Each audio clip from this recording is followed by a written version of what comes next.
Okay, everybody. Thank you for joining our, can everyone hear me okay?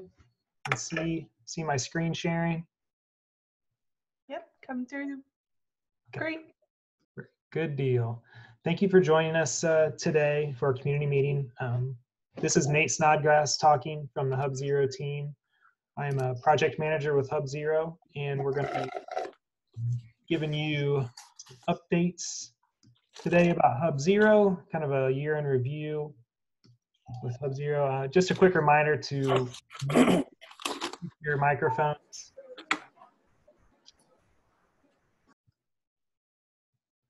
Okay, thank you. So I just wanted to say, with it being November and all, and a lot of us celebrating Thanksgiving holiday, that we at HUBzero just want to express our gratitude to all of you that are part of the community. We appreciate you so much and the opportunity to work with you and support you on all the important work that you're doing every day. So thank you for choosing us and allowing us that opportunity. A quick look at our agenda here. Like I said, we're going to be doing a look back at 2019 year in review with HUBzero. Wanted to open it up to the community to share any accomplishments that they've had this past year. We'll follow that up with some updates from a couple of our HUBzero team members. Pascal is going to be talking about rebasing the tool Middleware from OpenVZ to Docker. And then Steve is going to be talking about expanding nanoHUB through volunteer computing. And we'll have some additional business points there to wrap things up at the end. And so to kick things off here, I'm going to hand it over to Mike Zentner, our director, to talk about our year in review at HUBzero.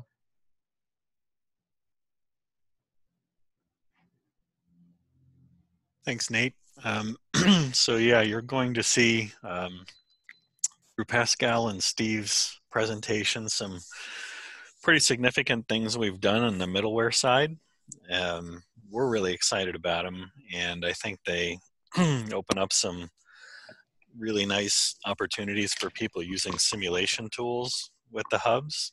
And some of the things we're not talking about yet today are some of the Jupyter tool efforts that are underway on many of our hubs, and I think it might be a very interesting thing for several of the group now that Jupyter is open to maybe have a special one of these meetings to talk about various things people are doing with Jupyter and maybe get a little bit more feedback about what some of those next steps might be. But certainly there's been a great deal of activity with the nanoHUB folks on the Purdue side in terms of creating new tools, even based on some of the old tools with Jupyter and melding the approaches of Jupyter and Rapture. So those are some fairly significant efforts that have been underway this year, in addition to a lot of the content management stuff that we usually talk about during these meetings. And I think it'll be nice for you to see some of the details of some of the other stuff. Some of you may have seen these sorts of things if you've been at the Science Gateways conference in the past, but for those that didn't, I think you'll find it interesting and maybe some compelling things that might transfer over to some of the things you might be thinking about doing. And of course, as many of you are aware, we've been heavily focused on the migration from Purdue to San Diego for the HUBzero operating hubs and the HUBzero team. And it's certainly not been without its pain points, and we apologize for those of you that were affected by those.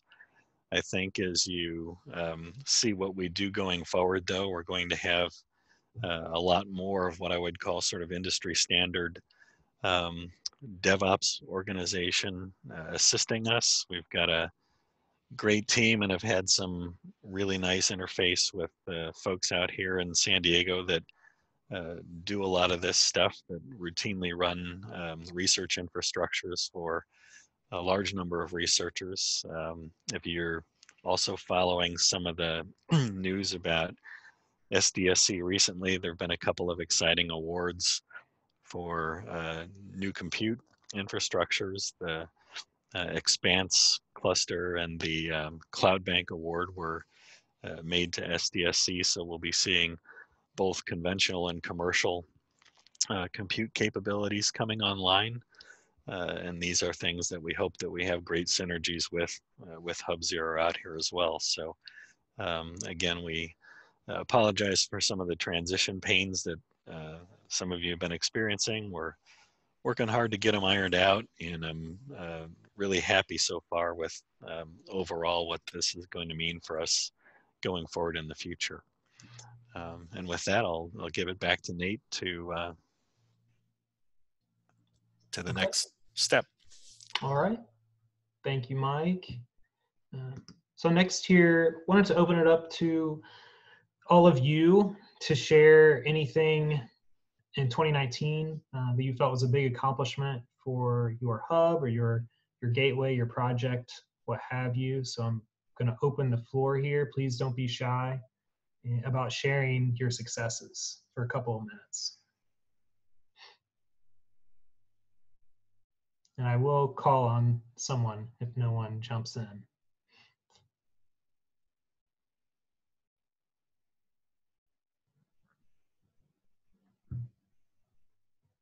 Okay, I'm going to call on, because I chatted with her a bit beforehand, but I asked Jeanette Spirak to say a little bit about what's been going on with their new project that's joining VHUB. So Jeanette, could you talk about that for a minute or two? Sure thing. Hi, everybody. I hope you can hear me. Is that Yes. so? Can you hear me? Yep. Great. So I'm a scientific programmer at University of Buffalo Center for Computational Research, and we are the folks that are essentially holding the reins for VHUB, the Volcano Hub, which is a hosted hub at HUBzero. And we've developed, we're sort of in the process of doing a pilot to develop a supergroup off of VHUB, which is a glaciology hub. So this is hoping to unify the different communities that study ice sheets on Greenland and Antarctica and how rapidly they're melting, which is a big issue. You may have seen a large article from Nature a couple weeks back that people are saying that estimates of sea level rise have been wildly underestimated, actually, and that they think that 340 million people might see themselves literally underwater because of sea level rise by I want to say it's 2100. There was a lot of coverage of this 2 weeks ago rather. I apologize. So the situation is this: there are modelers and there are people that collect ice sheet data. We're trying to get these groups together because they're poorly integrated. So we're going to be hosting lots of tools. We have 5 so far, and they're all Jupyter Notebooks tools, like Mike was talking about. That's a fantastically powerful tool that lots of people love to use.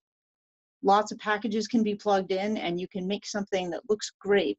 So we've got, I believe, six tools in the pilot so far that users have contributed. One of these is a workflow tool. We have a 5 terabyte data set that's model release of models for ice sheet behavior with climate data added in. So it's really exciting.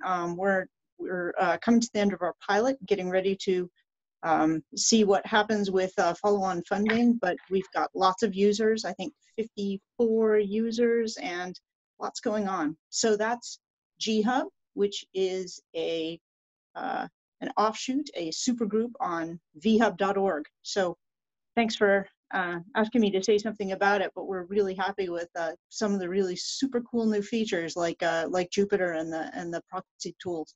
Thanks. Thank you, Jeanette. Thank you so much for sharing. Is there anyone else that would like to talk about accomplishments this past year?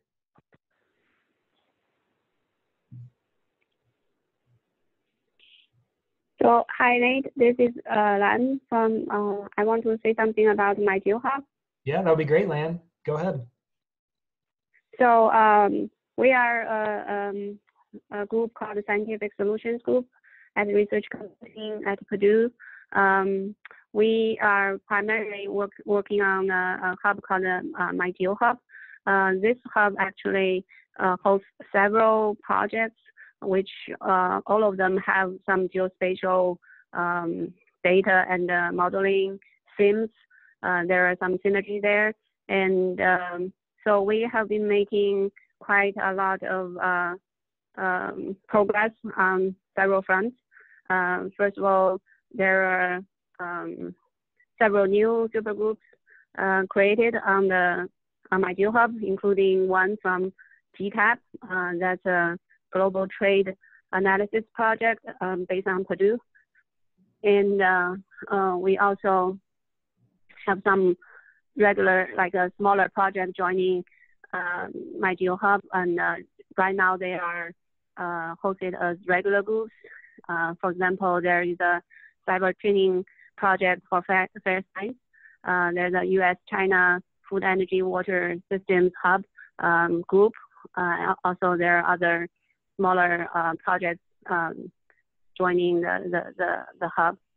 And we have been using the hub for a lot of training and education activities. For example, in a cyber training project that's hosted on the hub, HUB, we conducted a 10-week class in the fall semester facing the graduate students in climate and hydrological science departments. And they have been learning how to use cyber-based environments to do fair science for their data and analysis and modeling activities. And also we have been in another supergroup called GLASS. We have been using an online tool called SimpleG to conduct several training workshops in conferences mainly. And also they conducted a 2-week short course using the tool and the platform during the summer. Also, another bigger project called GeoEDF is also based on HUB, where we are developing some geospatial data services. Mostly the goal is to connect remote geospatial data repositories and data providers with tools and analysis capabilities on using the hub as a platform. And I think that's pretty much what I wanted to say about HUB. Great. Thank you so much, Lan. Appreciate that update for everybody. Is there anyone else who would like to share accomplishments this past year? Can I proxy one, Nate? Yeah, for sure. Okay.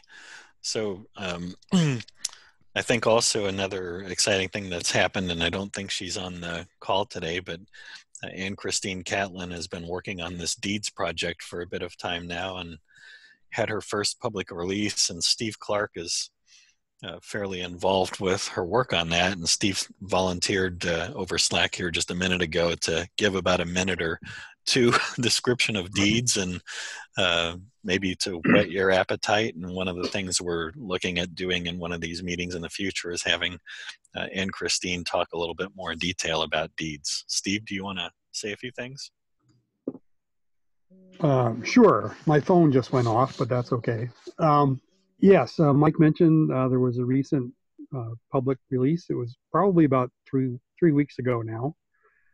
What Deeds, or the Data Center Hub project, is all about is managing data in whatever form it might come in, and providing a platform for sharing the data in your group or within the larger general public. A lot of the data comes in the form of spreadsheets, but the hub or the deeds implementation goes much beyond something that you would get in Excel. There's sort of capability of hosting multi-dimensional spreadsheets, which you can drill down from the top down. It's also connected to HPC resources for if you have a need to connect your data to some computing programs. And there's a non-HUBzero interface to that. Basically, users define tool input and outputs through some simple forms. They're prompted for inputs when they want to run a job. Complete end-to-end traceability is provided. So for every run you make, the inputs that are used are recorded, the outputs that are generated are recorded, and back uploaded into the database so you can retrieve them later and know how you got to the endpoint, whatever that result might have been. Recently there's a large interest from computational chemistry groups. There are other groups in toxicology, forest research, and several others. So I would encourage you to go to datacenterhub.org and check it out. Very good. Thank you for that update, Steve. Appreciate it. Yeah. Would anyone else like to share?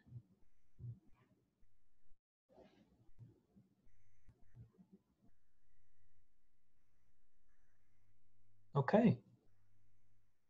All right. With that, we will move along to Pascal, who's going to talk to us about rebasing the tool Middleware. Pascal, I'm going to give you remote control here. All right. Hi, Nate. Hello, everybody. Oh.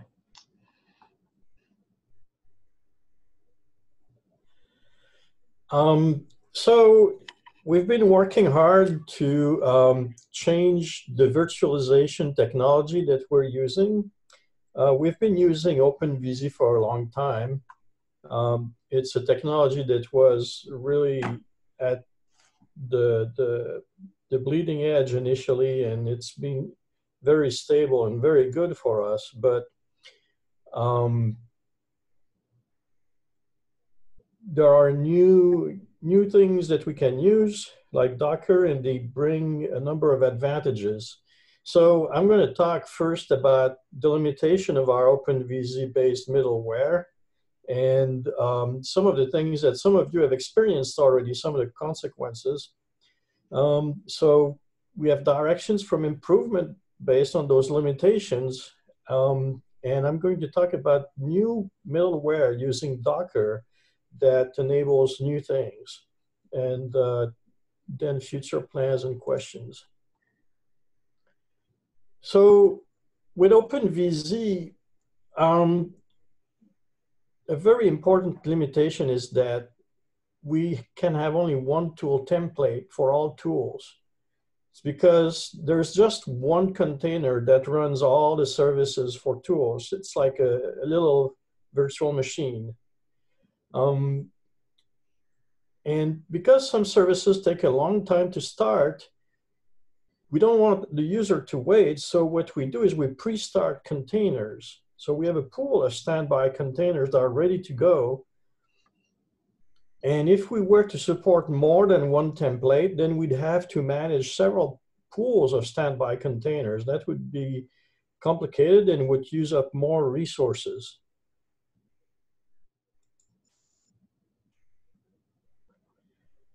So a consequence of that is also that if you want to upgrade your tools, you've got to upgrade all of them at the same time because they all use the same template. If you can't manage to upgrade some, then maybe you can get them to work later, in which case you have a temporary downtime for those tools, or you might even just give up on migrating some tools. Because you're using the same template, it's difficult to use new libraries and OS versions. We've been on Debian 7 for a long time now, and it's past time that we start using a newer version. And the other thing is, if we wanted to keep using OpenVZ, OpenVZ is no longer running simply by changing the kernel and rebooting. It requires you to install a new operating system now. So that means if you want to test things on your workstation or a laptop or something, it's more difficult because now you have to run the OpenVZ operating system. Or maybe you have to run it in a full virtual machine with heavy virtualization like KVM. So here's the idea that has become very popular with Docker, and that's to separate services in multiple containers. So here you have a model of how we could run a tool. When we somebody connects from the internet, you can have a first proxy for HTML that runs in one container. Then you can have another container that provides VNC services. I'm sorry, this proxy is the first proxy is for VNC services. So we have an X11 server here providing VNC services, and then another container to run tools. So by separating the tool environment like that, we get some interesting benefits. Mind you, this is not something we couldn't have done with OpenVZ if we worked hard enough at it, but it's something that Docker made easier, and it put us in the right frame of mind for this. So the first thing is that you can have as many tool templates as you can have Docker images, because the insight here is to put all the services that are slow to start in a service container, and those are the same for all tools. So you still have just one pool of pre-started containers to manage. And then you can have simpler containers that only need to run the tool that you want. And because the container to run the tool doesn't have all those services, that means it's easier to create, it's easier to develop in it, and it's easier to maintain tools. That means also you don't need to update tools all in sync with changes to one template. We hope that as a result, it's going to become easier to contribute tools to a hub. So with Docker, we get an ease of use, flexibility, and because it's something that is very popular right now, we get more familiarity from people. So those are also factors that would help getting more people involved in creating tools and contributing tools. So this is what we have and we're deploying right now. So you have services for the hub that are running in one VM or one container, and from there we have a pair of Docker containers that provide the virtual environment. So a virtual environment is comprised of a pair of a service container and a tool container. And so we have a number of those that are matched up. So essentially, the tool container here in the virtual environment 2 talks only to the service container that is assigned to it.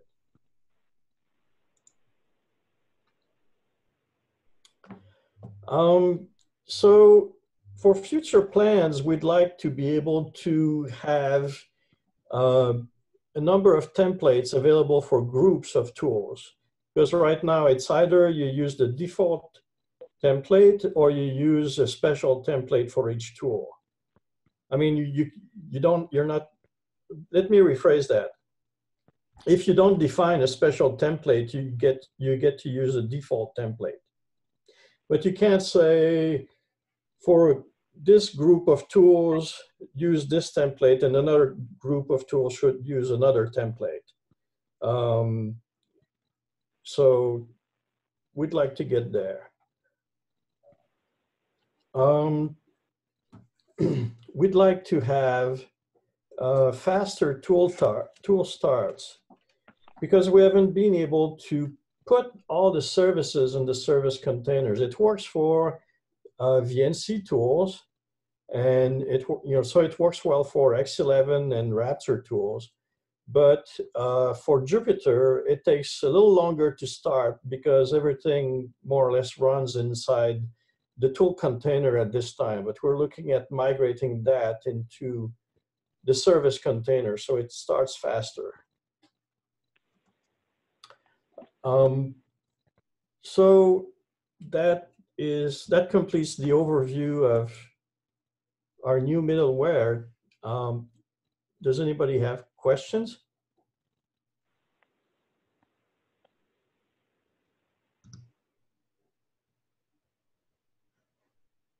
Hey Pascal, this is Joe Yoon with the Social Media Macroscope. Does this mean that if we proactively Dockerize our tools ourselves, we can just submit like those containers to you, and then you can very easily incorporate that then into the environment? It leads to that, yes.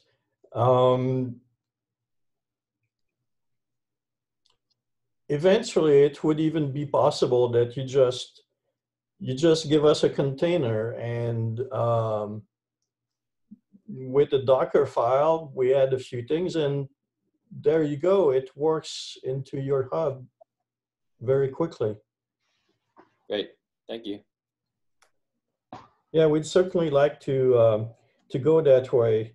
We've been thinking about providing a tool template that you could run on a workstation, and then you would submit. You would give us that tool template when you're done creating your tool, and it would go straight into the Docker environment. Awesome, thank you. Hi, Pascal. This is Jeanette Sparhack.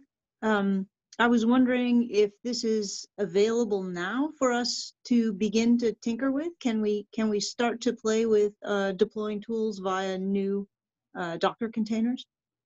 Yes, actually, your question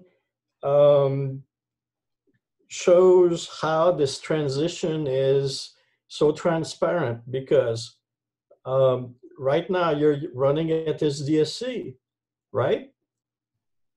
Yes, indeed. I'm told that we've been moved into a container, into a Docker.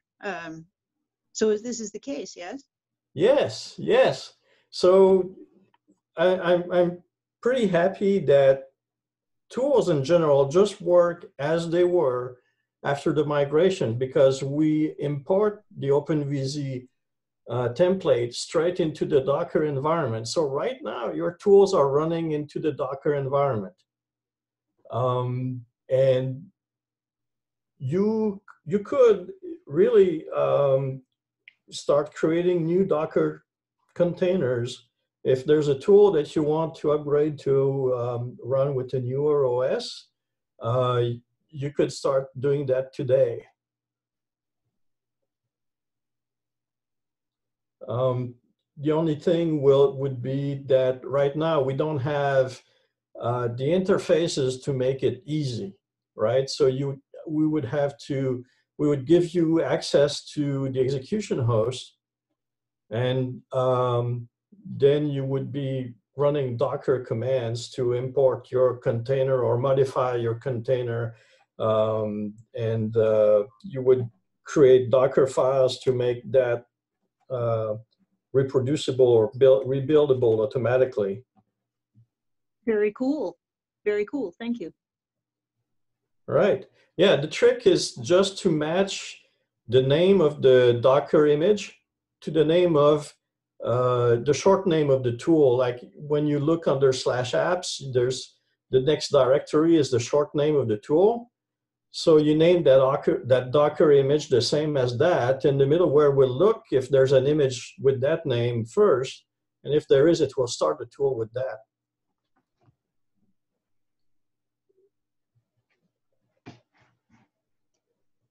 Any more questions for Pascal? So Pascal, this is Lan.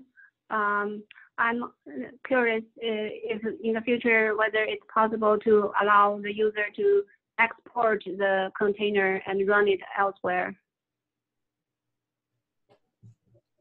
Oh, that's an interesting question.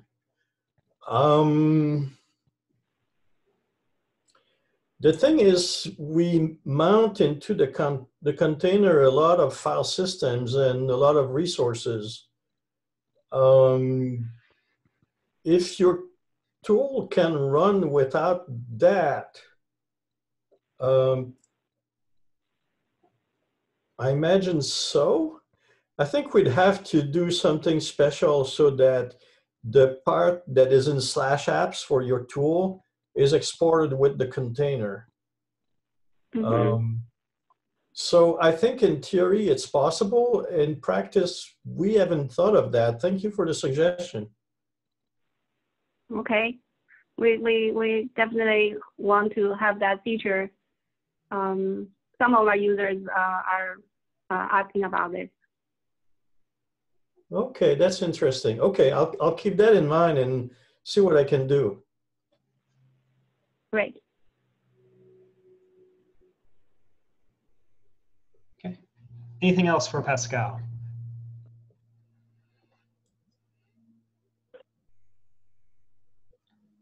All right, we will move on to Steve Clark, who's going to be taking the next piece of our presentation.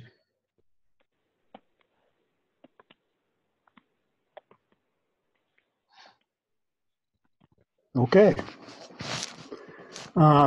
Greetings, everybody. I'm Steve Clark, part of the HUBzero team, and this presentation is based mostly on something I presented at the Gateways conference, almost 2 months ago now. This is a little trimmed down, but so if you have questions or need more details, you can find them elsewhere. Let's see, how do I make this work? There we go.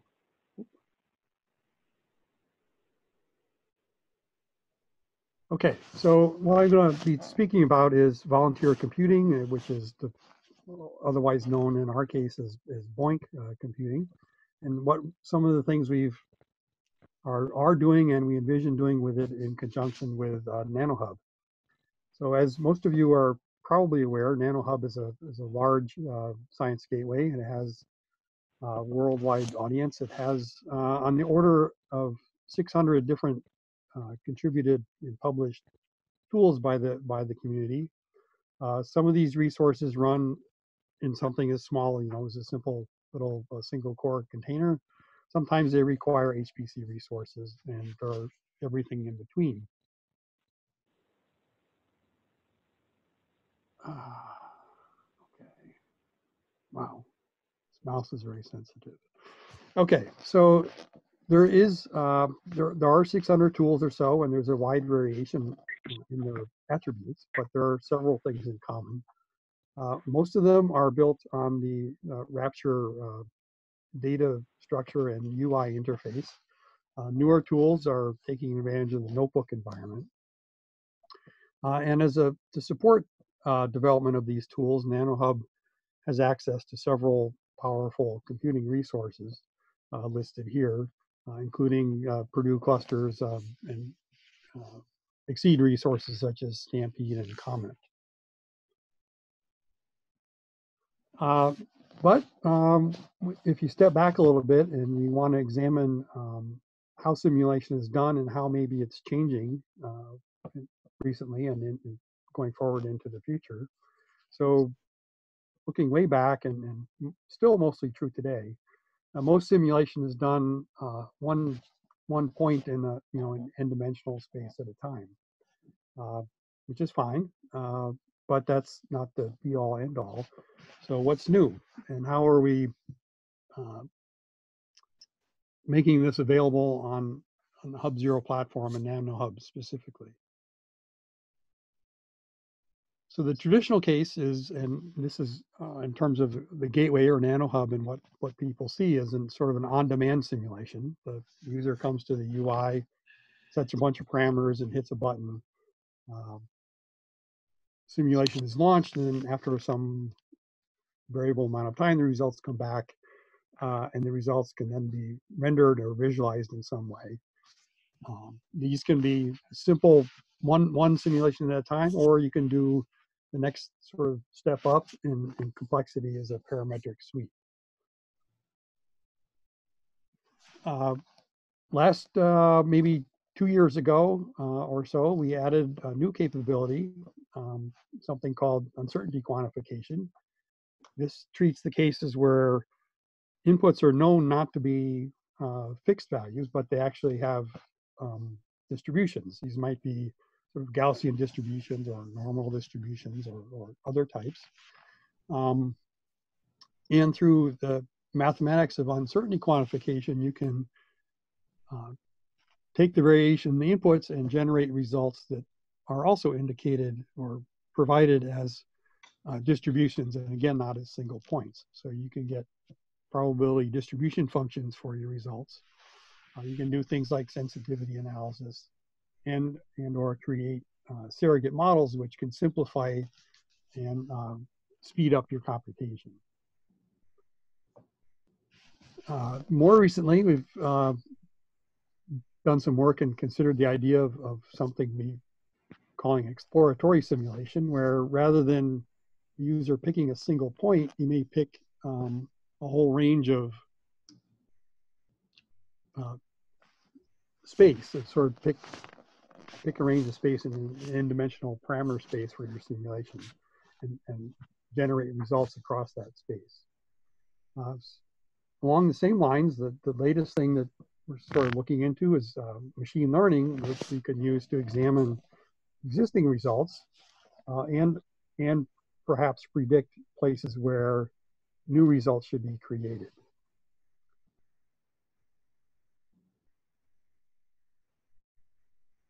Okay, come on, mouse.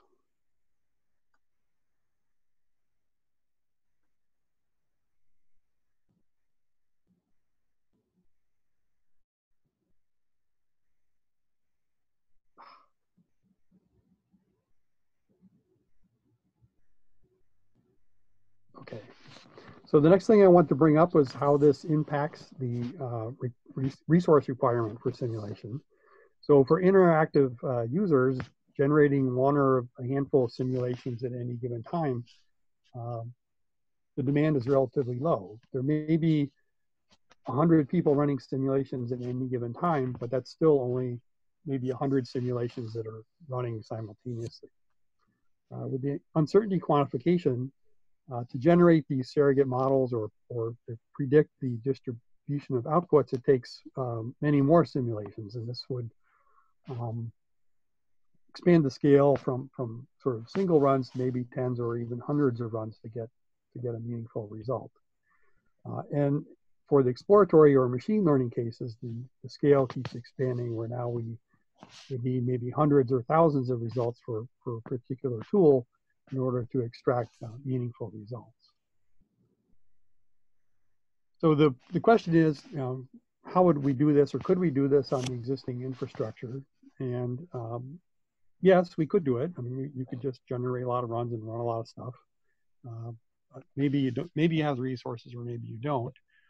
So a couple of ways to expand on that would be to take advantage of cloud resources to replace maybe some of the HPC resources, or augment the HPC resources.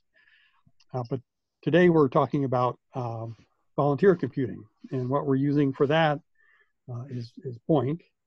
And for those of you who may not know, the simplified way to express this model is you, as a site, you put up a server, you generate some work, you load it onto the server.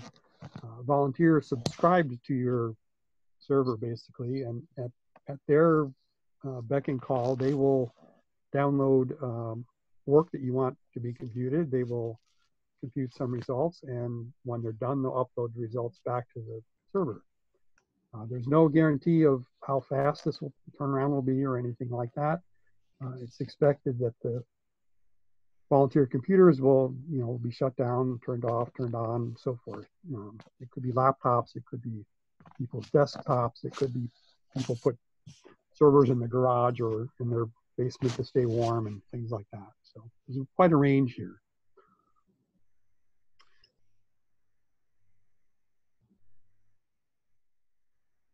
Okay, so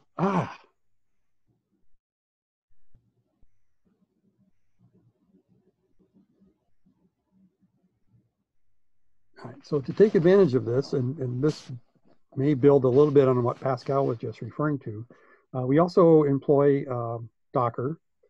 So we take we create the same environment that exists on the hub and create it inside a Docker container and ship that out to the volunteer computer. So basically, there's no modification in the application of the tool code. We just send it along with the Docker container. So this is more complicated than you need to grasp in the short term, but the major point here is that through virtual box running on the volunteer computer, which hosts Docker, we can easily move from one environment to the other. So this makes for easy scaling and development. All right, so for the exploratory or machine learning case, we had to have a way to actually create work. We could not depend on users one click at a time to generate the work. So in this slide, there's a description of there's an additional process here, which is the cache server and something called a spec bot, which is a speculative computing generator, which generates a workload, stashes it on the cache server, and then we use Boink to pull it off the cache server, send it out to the volunteers, and push the results back. Or if by chance the user running a simulation wanted the result that we already created, they would get it back and it would be instantly returned.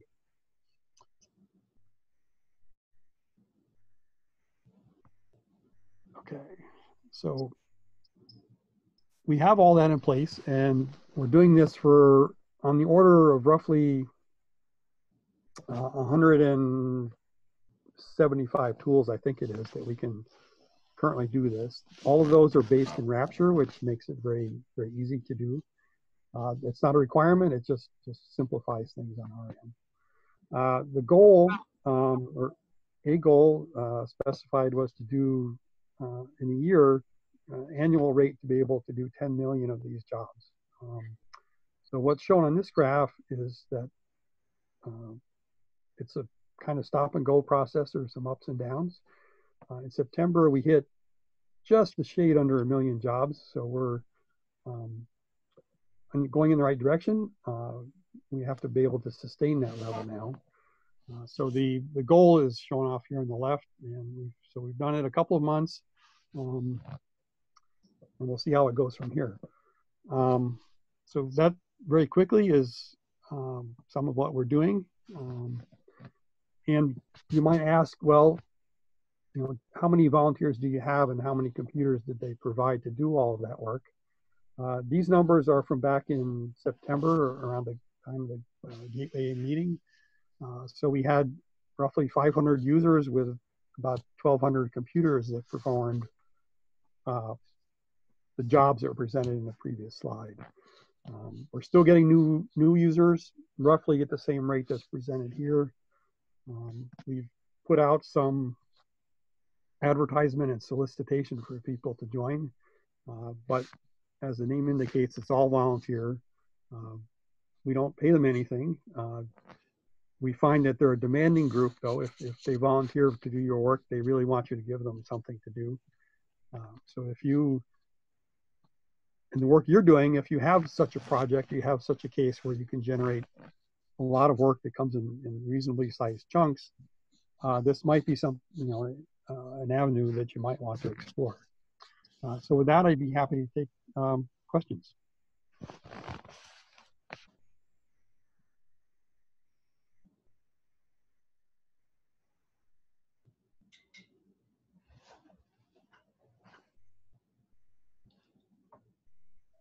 Any questions for Steve?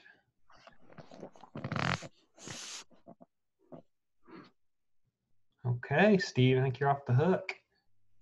Maybe a quick statement, but for those of you thinking about, what do people use BOINC for? If you haven't heard of it, it's maybe one of its biggest projects is the SETI at Home project. If maybe you've heard more about that, but think about it as basically a high throughput computing environment with free compute. So people use it to process large sets of images, for example, one at a time, and parallelize that, and other applications that you think about being highly parallelizable.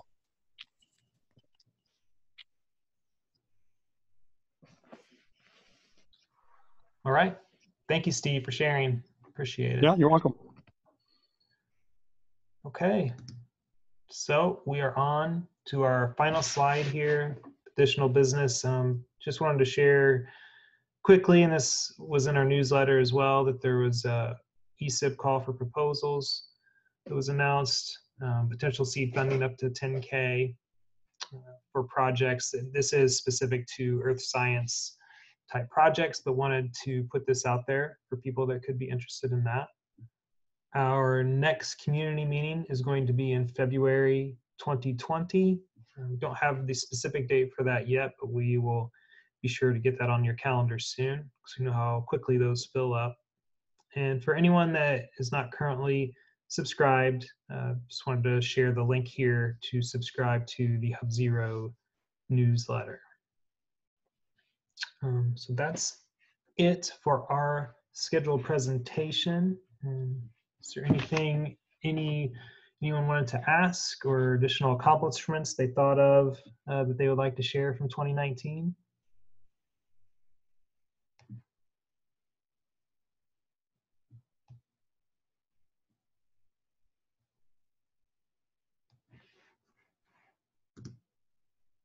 Okay.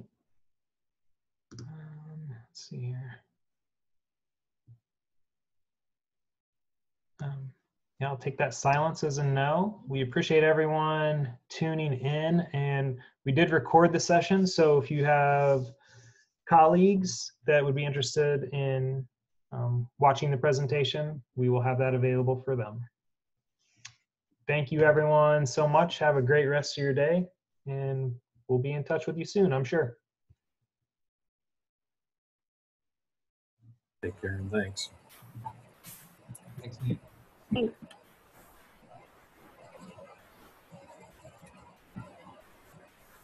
Thank you.